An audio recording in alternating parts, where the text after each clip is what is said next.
Paris, the city of light, a legendary and romantic city, constantly reinventing itself, where new places and concepts emerge every day. Today we will visit the Eiffel Tower. Then we will take a tour of Paris in a Ferrari. And next, in a boat cruising the Seine River. Lastly, we will have dinner in an emblematic restaurant to complete the weekend adventures. Yesterday we visited the Louvre Museum, the Tuileries Garden, and the Great Wheel of Paris. Check the video on this channel. You will love it. If you are new to this channel, I invite you to subscribe. It is free. Without further ado, let's get to it. Hi! This is our second day in Paris. We are on our way to the Eiffel Tower. We're using a taxi from the G7 app since we have learned that here in Paris, they can go on the roads dedicated to public transportation. Instead, Uber goes by the main road where it's possible to find a lot of traffic. We're going to eat at La Bulle Parisienne. It is a restaurant on the first floor of the Eiffel Tower. Because of the reservation, we can avoid the line to access the tower, saving time while having the chance to eat something. Bye, I will connect back up in the Eiffel Tower. The Eiffel Tower, also known as the Iron Lady, is the most famous monument in Paris and one of the favorites in Europe. Here we are, entering very quickly. Because of the restaurant reservation, we're skipping that super long line. The Eiffel Tower is a cast iron structure built for the Universal Exhibition of 1889, when the centenary of the French Revolution was also commemorated. Bellissima. It was built by a group of engineers from the company of Alexander Gustave Eiffel, who also designed the Statue of Liberty in New York. Located in Camp de Mars on the banks of the Seine River, the Eiffel Tower is the tallest structure in the city and is visited by more than 7 million tourists every year. Its 300 meters height allows it to be the tallest structure in the world until the construction of the Chrysler Building in New York City. During the tower construction, all the elements were carefully measured to guarantee over time resistance to natural forces. The tower oscillates up to 9 centimeters due to the effect of the wind and could expand up to 18 centimeters due to exposure to the sun rays. The maintenance includes the application of 60 tons of paint every 7 years to prevent oxidation. Gustave Eiffel had the names of 72 scientists, engineers, and mathematicians engraved on the tower as recognition for the scientific innovation and challenge of building the tower. At the beginning of the 20th century, the engravings were covered with paint during the maintenance, but they were restored in 1987. Some gastronomy business currently operating in the Eiffel Tower are the restaurant Tour Eiffel 58 on the first floor, the prestigious Les Jules Verne, a restaurant on the second floor previously managed by renowned chef Alain Ducasse and currently by chef Frédéric Anton and his team, who has received 3 Michelin stars at his restaurant Le Pré Catalan. The Champagne Bar, a small bar located on the third floor where you can enjoy a glass of champagne with incredible views of Paris. And La Bulle Parisienne, a temporary heated igloo-style dome on the first floor terrace of the Eiffel Tower, an alternative to 58 Tour Eiffel restaurant, which is currently closed for renovations until 2021. It is a French bistro and wine bar or stop when visiting the tower. As I mentioned from the taxi, we reserved a table at La Bulle Parisienne, where we enjoyed a light and tasty brunch in the warmth of the dome with impressive views of Paris. La Bulle Parisienne also offers wine vinified by Winery Parisienne in the tower, next to the dome. Winery Parisienne is an urban winery founded in 2015. The first one opened in Paris since 1970. The company currently gets most of the grapes from the south of France. However, its new vineyards located west of Paris, around Versailles, are expected to increasingly provide the grapes needed for the urban vinification, including the one in the Eiffel Tower. Its founders affirmed that vineyards around Versailles, just 25 kilometers from Paris, have an incredible clay calcareous terroir with a climate and soil very similar to Burgundy. The project aims to promote the return of Paris on the map of French wine regions and promote it again as the modern capital of wine, since Île-de-France was the most important wine region in France for more than 6 centuries until the phylloxera crisis in the 19th century. Tastes like Eiffel Tower, the Eiffel Tower. Cheers! Salud! Santé!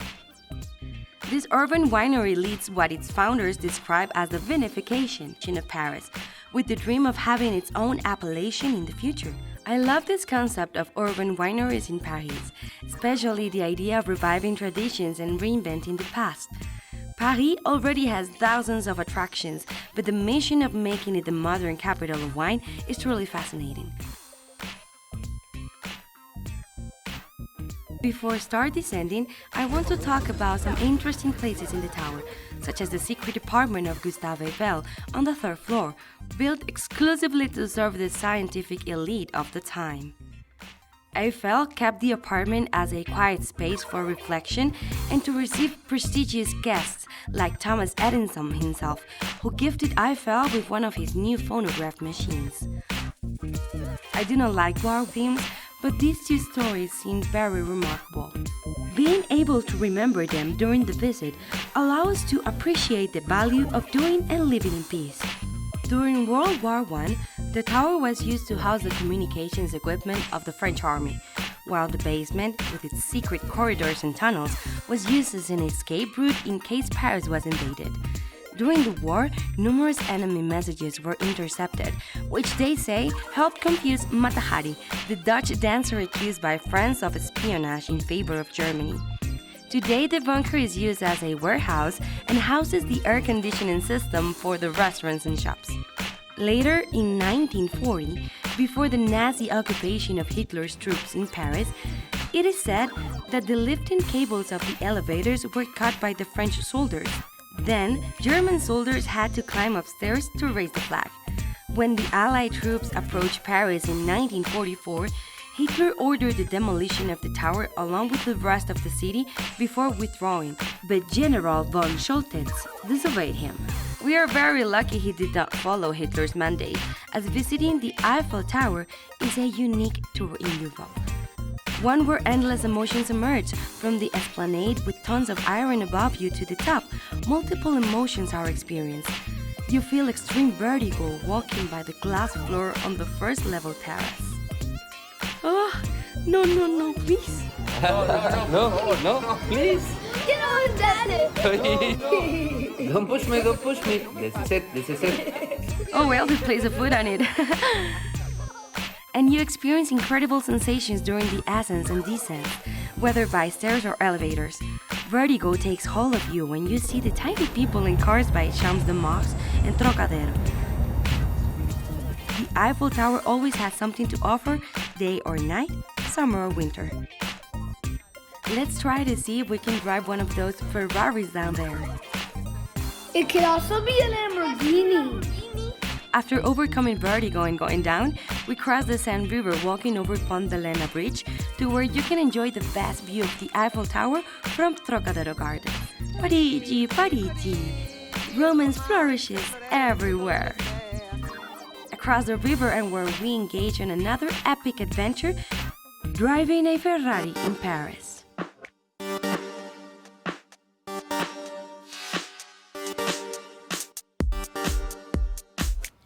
Are you ready to go around Paris in this Ferrari?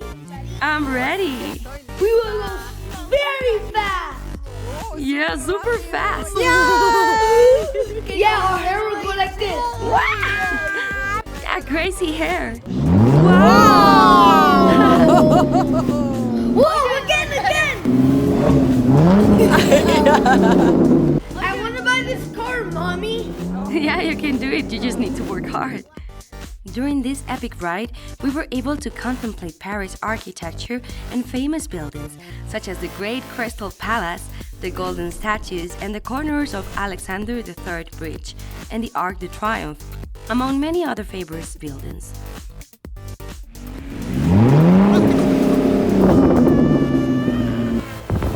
were the center of everyone's attention while driving Champs-Élysées and Georges V, the avenues with the most stylish hotels and boutiques in Paris.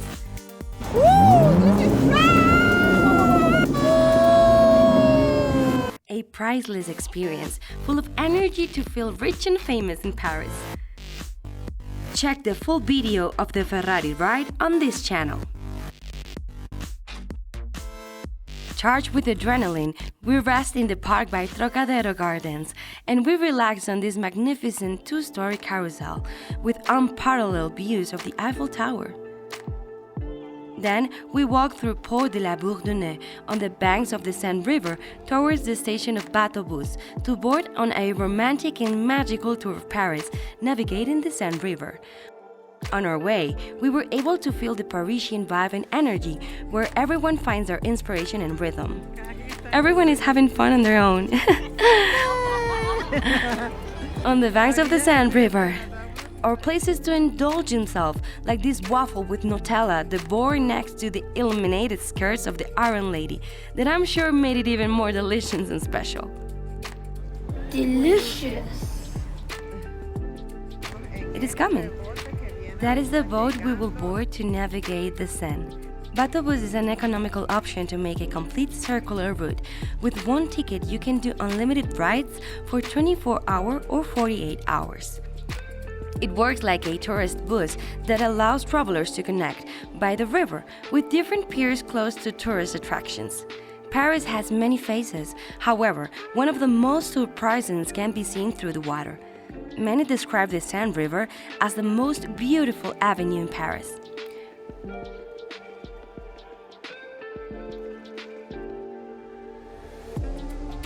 By navigating the Seine, you can see the most attractive buildings and monuments of the city. You can also cross under many old and famous bridges. Check the video with the complete tour of the Seine on this channel. Cruising the Seine River in Paris is an intimate and romantic experience. Mwah! Give me a hug. A quiet journey through history, immersed in the silence that the city does not allow. The Seine leads us through the same waters of all centuries. It is a great opportunity to explore Paris from another perspective. On its way, Batobus makes 9 stops. We got off at Notre Dame, the Cathedral of Our Lady. Famous for the self-coronation of Napoleon Bonaparte, a Catholic cathedral dedicated to Our Lady the Virgin Mary, Mother of Jesus Christ. Located on the small island called La Cité, built during the period of transition from the Romantic to the Gothic architecture. Its popularity is said to be due to Victor Hugo's historical novel Notre Dame de Paris. The cathedral is also the source of inspiration for the Hunchback of Notre Dame movie. During a restoration campaign in 2019, a fire in the attic destroyed much of the roof and caused considerable damage. Next, we walk through Saint-Germain-des-Prés, known as the center of life in Paris, because of the literary and artistic celebrities who lived and worked here during the late 19th and early 20th centuries. It has been a meeting point for existentialist painters and writers. Today, Saint-Germain is full of cafés, brasseries, bars and restaurants. It is still blessed by youthful energy, interesting streets, and the atmosphere of a living university district, where traditions are constantly renewed in modernity. Aside from student life, bars, and tourists, there are also bookstores, designer shops, museums, churches, high-end art galleries, and boutique hotels. It is practically impossible to feel bored in Saint-Germain.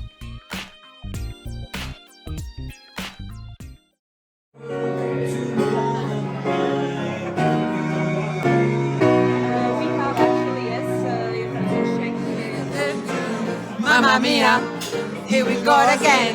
Bye-bye. After having a few drinks in a bar, we walk across the island of La Cité, where the life of Parisians originated. Since the Roman city Lutetia that would give birth to today's Paris was founded there. We walked across Saint-Michel Bridge over the Seine River to the restaurant we chose to end our wonderful weekend getaway in Paris. Benoit, A restaurant and more than a bistro is an institution in Paris. It was founded in 1912. Today it is managed by Alain Ducasse and has been awarded 1 Michelin star. This bistro is one of the oldest in Paris. It focuses on treasures of the French cuisine, an authentic and refined establishment. There are no modern interpretations or deviations, as it offers the classic Golden Age French cuisine as its best expression. The decor gives a feeling of traveling back in time in a typical Parisian bistro setting. We ordered a red wine from Bordeaux, La Lacoste Boré from Pauillac, made with 60% Cabernet Sauvignon, 30% Merlot, 10% Cabernet Franc, a classic Bordeaux with all the great attributes of the region, silky, textured and brown tannins, a medium-bodied, pleasant and easy-to-drink wine which would benefit from a few more years to mature. We ordered a beef filet in Bourdonnais sauce with bone marrow and macaroni au gratin. Delicious! We also ate a gourmet casserole of sweetbreads, coq's bomb, kidneys of cockerel, and foie gras in truffle sauce. I know it sounds strange, but it also was delicious. For dessert, we ordered a cognac Aged by Hein. VSOP, a light to medium body liquor. The letters VSOP indicate that it has aged for more than 4 years in oak barrels. We invite you to enjoy the full videos of our ride to Paris in a Ferrari and by boat through the Seine River on this channel. It has been a real pleasure to connect with the fellow WineTubers on board. If you like this video, give it a thumbs up, share it with your friends and wine lovers. If you're new here, I invite you to subscribe. It is free. Thank you for WineTubing with us around the world. Cheers and salud!